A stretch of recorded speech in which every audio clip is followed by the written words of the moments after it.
நம்மிடத்திலே ஜோதிட விளக்கம் பெற்ற ஒரு சகோதரி தன் குடும்பத்தின் மீளா துயரத்தை பற்றி நம்மிடம் பகிர்ந்து கொண்டார்.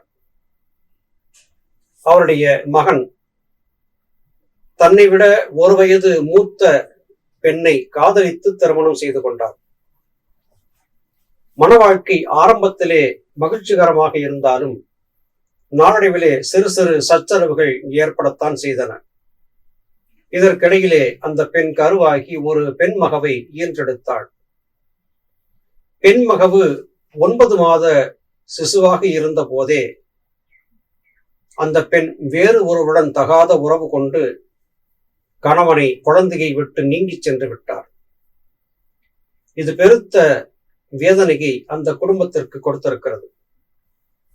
இப்போது திருமண முறிவை சட்டப்பூர்வமாக பெறுவதற்கான நடவடிக்கைகளை மேற்கொண்டிருக்கிறார்கள். மற்றொரு குடும்பத்திலே நம்மிடம் அடிக்கடி ஜோதிட விளக்கம் கேட்கக்கூடிய குடும்பம். அந்த குடும்பத்தின் பையன் ஒருவனை அவருடைய ஜாதகத்தை ஆராய்ந்த போது இந்த பையன் காதல் விவகாரங்களில் ஈடுபட்டு சச்சரவுகளுக்கு ஆளாக வேண்டிய அவசியம் இருக்கிறது, சற்று கவனமாக பார்த்துக் கொள்ளுங்கள் என்று நாம் ஏற்கனவே சொல்லி அனுப்பியிருந்தோம். அதை அவர்கள் ஏற்கவில்லை. என் பையன் மிகவும் நல்லவன் என்று சொல்லி சென்றார்கள். சில நாட்களுக்கு முன்பு அவர்கள் நம்மை சந்திக்க வந்தார்கள்.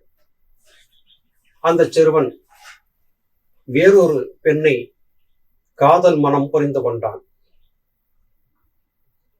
அந்த குடும்பத்தாருக்கும் இவர்களுக்கும் மிகப்பெரிய சச்சரவுகள் சழக்குகள் ஏற்பட்டு காவல் நிலையத்திற்கு சென்று கைகலப்பாகி காயங்கள் பட்டு கட்ட பஞ்சாயத்து மூலமாக பிரச்சனை தீர்த்து வைக்கப்பட்டதாக சொன்னார்கள்.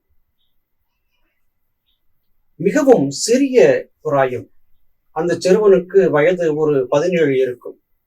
அந்த சிறுமிக்கு ஒரு 15 வயது இருக்கும். இந்த வயதிலே காதலித்து குடும்பத்தாரை பகைத்து இரு சமூகத்தாருக்கும் இடையிலே சச்சரவுகளை மூட்டி கைகலப்பு, காயம்படுதல், காவல் நிலையம் செல்லுதல், பஞ்சாயத்திற்கு ஆளாகுதல் ஆகியவற்றையெல்லாம் ஏற்படுத்தி விட்டார்கள்.